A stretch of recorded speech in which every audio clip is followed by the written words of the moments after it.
Ramaya Ramabhadraya Ramachandraya Vedase Raghunathaya Nathaya Sitaya Pate Namaha.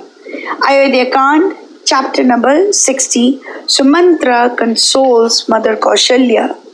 The recitation begins now.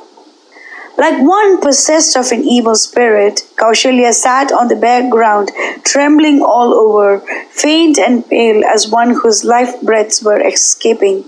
All at once she turned to Sumantra and cried, "Turn the heads of the horses towards the forest and take me on the wings of speed to where Rama, Lakshmana and Sita abide. I cannot, do what I may, live away from them for a moment. Lead me, I pray you, to the dark wilds of Dandaka. If I see them not, I am sure to make the journey to the realms of Yama." She broke off, choked with tears. Then the aged counselor bent towards her all respectfully and said, "Lady, cast away from you every thought of grief at being parted away from Rama. Far be it from me to entertain any anxiety about how Rama would fare, what miseries he might undergo. Let not your sorrow waste away your life and limbs. It is all unmeet for you to lament when your godlike son is 100 times more happy in his forest home than you ever saw him at Ayodhya. Regret and repentance, sorrow or grief are utter strangers to his heart. Lakshmana is well conversant with the inner mysteries of Dharma. Hence he serves at the feet of Rama with restrained senses at all times and in all places, and verily his reward is something beyond the power of speech or thought.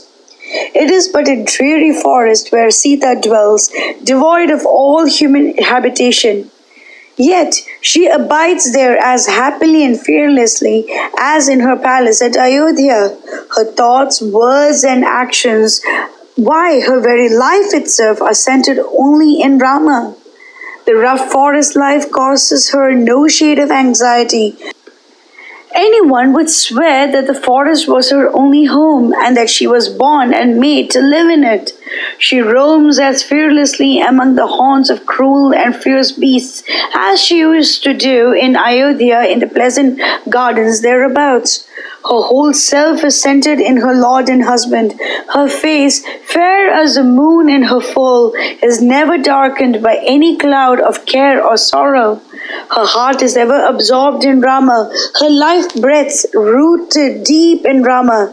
Devoid of Rama, the fair Ayodhya is a howling wilderness to her, and with him the trackless wastes are fairer and more happy than Ayodhya.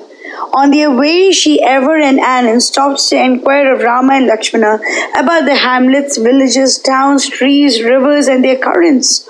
Forest life seems to her as happy as a holiday in the gardens near Ayodhya. The child made a very wonderful remark in connection with Kaikeyi. He suddenly checked himself. What an old fool I am! Were I to give out the very severe words that Sita used about Kaikeyi when the party left Ayodhya behind them, it would delight the heart of Kaushalya. So thought I in my ignorance. But this aged king and his wife would, of a truth, give up their ghosts if they were to hear it. I will manage to change the subject somehow. He pretended to recollect hard some very important thing that eluded him as cleverly.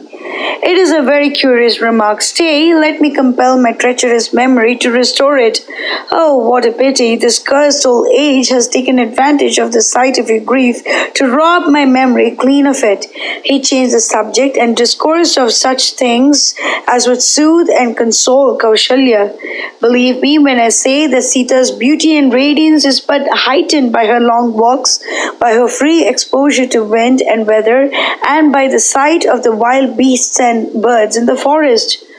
Like a full-blown lotus or the lovely moon in her golden orb, her face loses not in the least its natural grace and luster.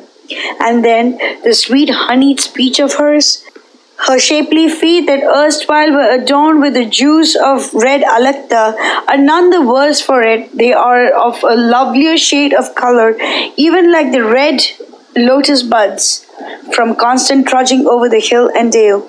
You never see her without her ornaments, so great is her love for them. It is a real treat to watch her gracefully walk along the rough, thorny ways, her golden anklets chiming melodiously as she glides along.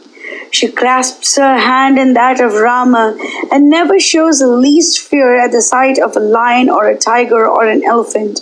So there is not the slightest reason to grieve on their account.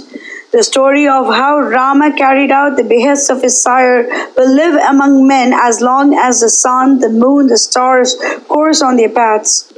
Without the slightest trace of regret or sorrow or repentance, they walk in the path of the hermit and the anchorite. They feast delightfully on the rare and curious fruits, roots, and other woodland fare. Their hearts and souls are ever centered in carrying out the commands of His Majesty as best as they could.